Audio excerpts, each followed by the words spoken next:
Hi, I'm the mean cook. And my name is Kevin, by the way. Welcome to my kitchen once again. Today we are making something that from French cuisine actually landed on Italian cuisine. Yes, I had to dig it up because I didn't know that. This is a dish that my mother cooked me numerous times as I grew up, but she didn't call it, its name. She called it a different name, which doesn't really mean anything. Today we are making the potato gâteau, or as the French call it, le gâteau de pomme de terre. Okay, so fun fact, my mother actually called it soufflé. Doesn't make any sense, I know, doesn't make any sense. Doesn't mean, I actually looked it up. Soufflé means a different thing. It doesn't have anything to do with the gâteau made with potatoes, and it doesn't share anything with it. So I don't know. Mom explained to me that probably because the word soufflé and gâteau, they are both French, but they're a different thing. Actually, the soufflé is a nag-based dish, whereas the gâteau is made out of potatoes, and the main ingredient is potato. So I don't know. Mama, please explain that to me. But anyway, how did a French dish get into Roman cuisine? And how did my mom teach that to me? Basically, it all starts in Naples in 1700s, something. In 1768, Maria Carolina d'Asburgo, that's how they taught us in history books in Italy, I'm sorry. Maria Carolina of Habsburg. She became the Queen of Naples because she married a dude, I don't remember his name. And when she went to Naples, she tasted the local cuisine and she was like, I don't like this. I don't like this. Could you please call chefs from France because they know how to cook. Otherwise, you don't know how to do shit. So some chefs from France, they brought their cuisine to Italy because she was hungry for French food. This kind of feels like a little bit of an insult, but I'll let it pass. I'll let it pass because you're an historic figure, okay? Now, when these French chefs, they arrived in Italy and they called each other monsieur, which actually means Mr. But in Italy, we didn't really understand them. So we kind of had to translate what we heard. And we went with Monzou. Oh, Monzou. What? And these chefs, the Monzou, they actually had a pretty deep influence in Italian cuisine because they popularized the potato. Now, the potato is like this stuff that you take out from the ground, and people, especially in southern Italy, Naples, they were a little suspicious. They didn't, what is this stuff, the yellow stuff that you pull out of the ground? They didn't like it. When chefs, these Monzou, did was very, very clever. They actually mashed it and they put ingredients in them. So it doesn't really look like a potato anymore, does it? And this process made the potato tasty. It also led to people, especially in southern Italy, but throughout Italy in general, to trust this ingredient, the potato. So the potato gâteau unifies an ingredient from America, the potato. And this ingredient is utilized from a French chef called Monzou, because the name kind of got butchered in Italy because they didn't know French. And the gâteau is basically unifying three cultures, America, French, and Italian. Now, of course, when they brought the gâteau de pomme de terre in Italy, the Neapolitan chefs, they kind of played with it and they started adding all sorts of stuff. Salami, provola fumigata, which is a very famous cheese in Naples, and so on and so on and so on. I'm gonna make my own version, okay? I don't think my mom was alive in 1768, but she has her own version, and that's the version I grew up with, so that's the one I'm gonna make today, okay? And I'm no Monzou, I'm no monsieur, I'm no French chef, but this tastes amazing, trust me, fucking trust me on this is gonna taste fucking amazing. But before we begin, I am not a professional chef, I am not a professional cook, and I have never worked in a professional kitchen. Also, I am not a monsieur. Therefore, I have no qualification whatsoever to teach you anything about cooking. The only purpose of this video is entertainment. So please be entertained as I walk you through the amazing process on how to make le gâteau de pomme de terre, also known as gâteau di patate, also known as potato gâteau. This gâteau has more identities than a person with multiple identities. This is not a funny joke. I'm sorry. I'm sorry. And here we are. Now, what we're gonna need is a lot of fucking stuff, okay? So bear with me. Potatoes, these are red potatoes. Why red potatoes instead of yellow potatoes? Because I like them. They're silkier, they're smoother. I love them, okay? Use whatever potato you want. Then, prosciutto cotto. This is very, very Italian. Add any, cured meat you like. I like this one because I grew up eating gâteau de potato with this one. Butter, a mixture of Parmigiano and Pecorino, 2 whole eggs, and some pan grattato, which means it's a kind of breadcrumbs. Yes, breadcrumbs. Yes, breadcrumbs. I'm also gonna add some garlic paste because that's me. I add garlic paste everywhere. Now, this is the procedure that you have to follow now, okay? Bear with me, okay? Bear with me. Fill the pot with water and let it sit there. You're gonna fill the bowl with the potatoes of water and rinse them a little bit because let's be honest, they were underground, okay? Potatoes, they grow underground. They're not so clean, they could be cleaner. We're gonna put them in here and they're gonna fit. Yes, I know they're gonna fit, yes. And we're gonna start peeling them. This is gonna probably take a while, so yeah, be my guest. As I clean the potatoes, you could totally boil the potatoes with their skin on, but guess what? I'm too lazy to do that. I don't know what's the difference. There probably is some difference because every time I see some professional chefs use potatoes, they they boil eggs with their skin on, but I'm not gonna do that, okay? Because it takes less time to do this, and this is more convenient, and I'm hungry, okay? I'm on a diet. And yeah. Now, why red potatoes? Okay, this is the question. You can totally use normal potatoes for this. You don't have to use a specific kind of potato. There's no structural reason for the gâteau to have a specific kind of potato. No, use the potatoes you love. Okay. Now, there are some dishes in French cuisine where you have to use a specific type of potato, talking about the mashed potatoes the French way, the purée de pomme de terre. To make that dish, you have to use a specific kind of potato. In this case, you really don't have to. The consistency we're looking for is mashed, okay? So we don't really care. You don't have to make a puree. You don't have to, pass them through a strainer. No, that's not what we're doing. This is more of a rustic. Yes, this is more of a rustic dish, okay? This is the kind of dish that you make Sunday, classic weekend dish, and you make 1 pot of potatoes, 1 casserole in the oven, 1 baking sheet in the oven, and you feed the whole family with it. That's the classic stuff, okay? Now, bear in mind, the quantities are indicative. You really don't have to follow any rule for that, okay? I am just freestyling this. And I chose the quantity of the ingredients based on the calories they had. My mother herself, she didn't really give me any quantity like this. You put whatever you want in it, okay? Like you have salami, you put it in, okay? You whatever. If you have to empty the fridge of stuff that is gonna expire, use it, okay? Put everything, if you think it's gonna taste good, you just put it in, okay? And so that's what you can totally do because, let's be honest. If you have old cheese in the fridge that's about to go bad and you're afraid of it, chop it and add it to this, okay?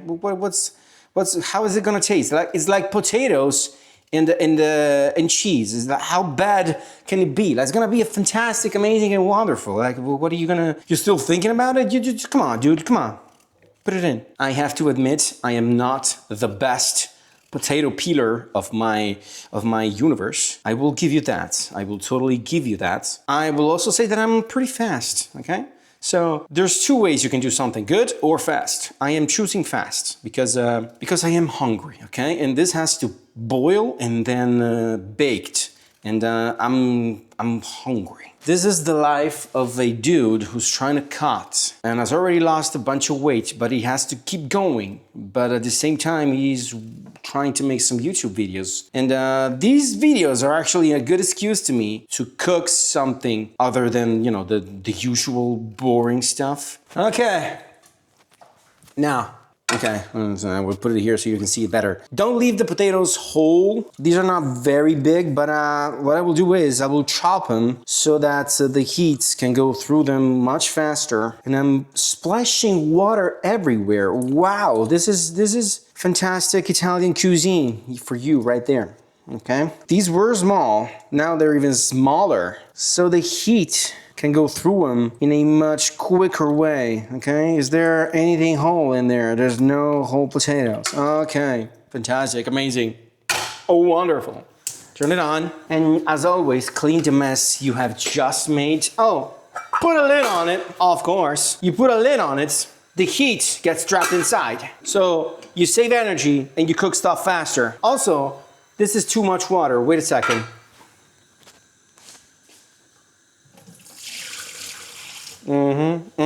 Okay.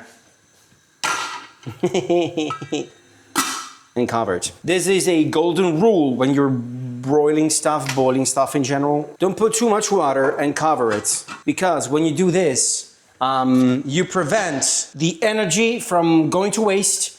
And so you save time because it takes less time and energy. You save energy as well. Okay, sometimes I just can't speak, okay? This is, sometimes when I turn on the camera, this stuff happens. And why am I holding the potato peel? I don't know.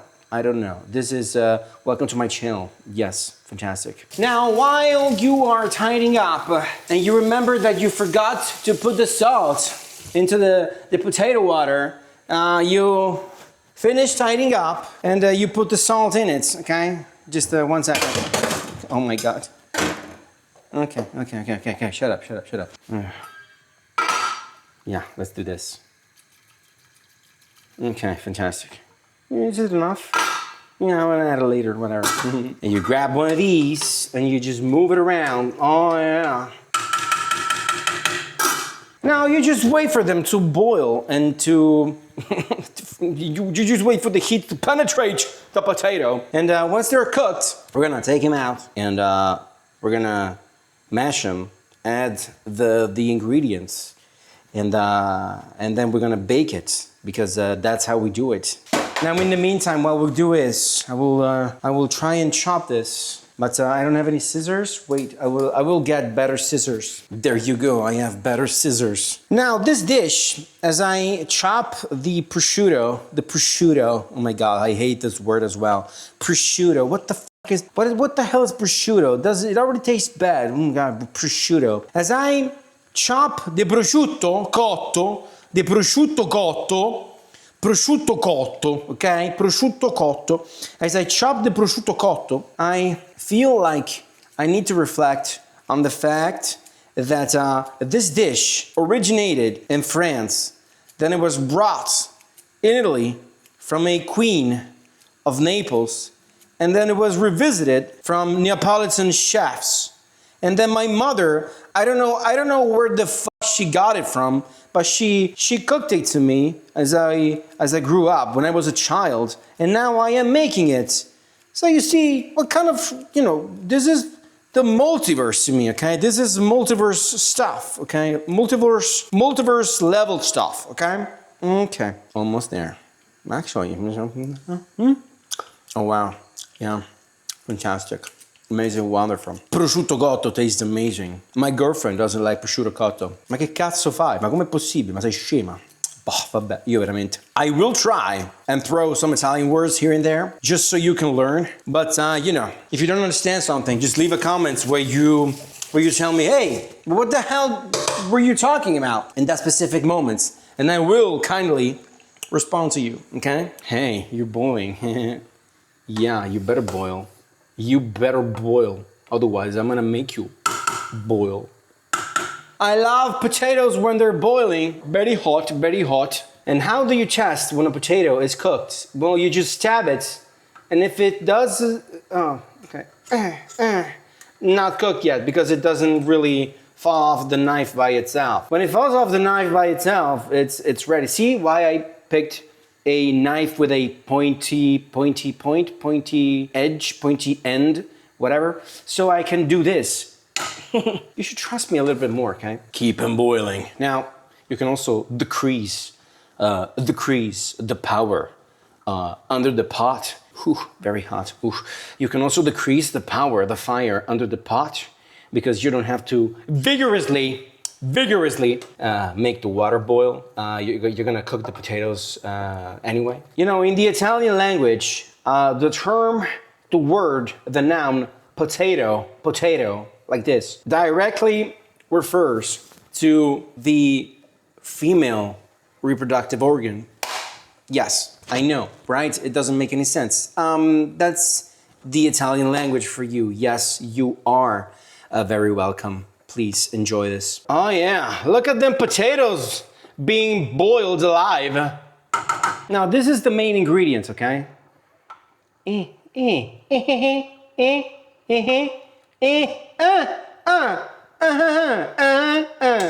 How? Yeah, a couple of minutes. Yeah. Però, vedi, siamo quasi, almost, quasi, almost. Told you. This is because. Yeah. Okay, so you don't have to be completely thorough with the potatoes cooking because they're gonna go in the oven anyway. Okay, turn the potato off. Ooh, piping hot.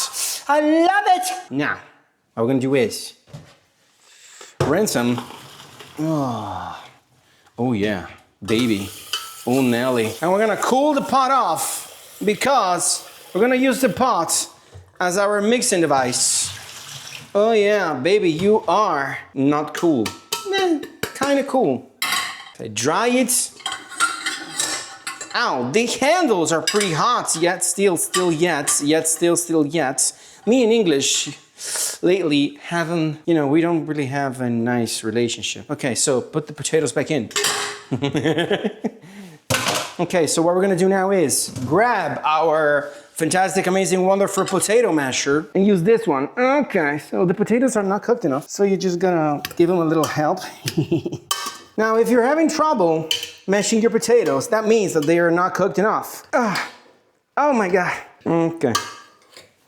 We're getting there, I promise you. In the meantime, what you want to do is preheat the oven 200 degrees. This is the smart thing to do, so do it. Now, what we're going to do is we're going to start adding the ingredients. First, we're going to add our prosciutto gatto, dump the whole thing in. Then our parmigiano mixed with pecorino. Then our butter, and then the eggs. The eggs are actually gonna give us a hand in mixing this thing. 1 and 2. Oh yeah. You can proceed with the masher, but at this stage, you can also use a spatula or whatever pleases you. Oh yeah, look at this. This is fantastic and amazing and wonderful. Now to this wonderful mix, we're gonna add the salt, 2 very generous pinches, see, some black pepper, and you can totally add a lot of it, and some nutmeg. Nutmeg goes, oh, that's a lot of nutmeg, okay. Fantastic, maybe a little bit more, okay. Nutmeg goes really well with these ingredients. Now you just mash it all out. This is how it's supposed to look. Oh, I forgot the garlic. I will add a generous amount of garlic to the mix. Yes, baby. And of course, I find myself in this situation once again where my tools are drenched and I have to manage that. Okay, so you clean the masher as best as you can. Give it the last quick mix. Oh yeah, look at this. This is amazing. Work every ingredient in. And you see the potatoes are not completely mashed. You see they're still in bits and pieces. This is how it's traditional in my house, okay? We don't make potatoes that are completely fine. These chunks are what I look for, okay, in this particular type of dish. Now, by the quantity I think this is gonna go super well. Now this is non-stick, so I'm not really worrying about oiling this up. If you have stainless steel, by all means cover the stuff in oil. I'm not gonna do this time around because this is non-stick. Yes, baby, yes. Oh, baby, baby, yes. Now, yes, I have added quite the fat quantity, but you have to remember that this is a potato-based dish, which means calories are not gonna be that high. Come on. Yes, it's full of fat. Yes, it's completely over the amount of recommended fat any person should ingest in one sitting. But potatoes, come on, but potatoes. This is how I'm gonna justify this. Okay, now you level this up, very nice and leveled. This pan grattato, also known as breadcrumbs, we're gonna do this. You're gonna start sprinkling it on top of our gâteau de pomme de terre. And this is actually a little bit too much, so, but yeah. You get the idea. You sprinkle it on top and then you move it like that so every crevice of it, it's covered by it. And then I'm gonna do this. These creases are gonna get super crispy. By all means, go raw on this, okay? You don't have to be super precise. You don't have to be precise at all. Be as unprecise as you can be, okay? And a little bit more. And we are ready for the oven. Oven is not completely warm yet, but yes, give it, I don't know how long. When it's cooked and you see it's cooked, you take it out of there, okay? Okay, fantastic. Okay, so we are back. Ooh. You see, there's some browning on top. Totally ready. Turn off the oven. Look at this. This is amazing. This is amazing. Oh my God, look at this. You see the browning on top? This is when you know it's ready. Ooh, it's still sizzling. Can you hear that? Yes, the fats are sizzling. Okay, I'm gonna split it in half. Ooh, it's actually pretty crunchy on top. Crunchy, I mean crispy, whatever. Okay, this is not the best tool to plate this, but whatever, we'll make do. Oh my God, look at this. Perfect, yes. Chunky potato, crispy on the bottom.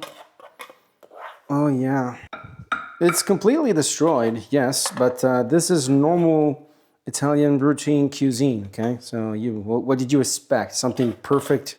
No, that's not gonna work like that. No, it doesn't, that's never gonna happen in any Italian household, okay? I'm gonna try this. I hope this doesn't completely scorch my mouth, okay?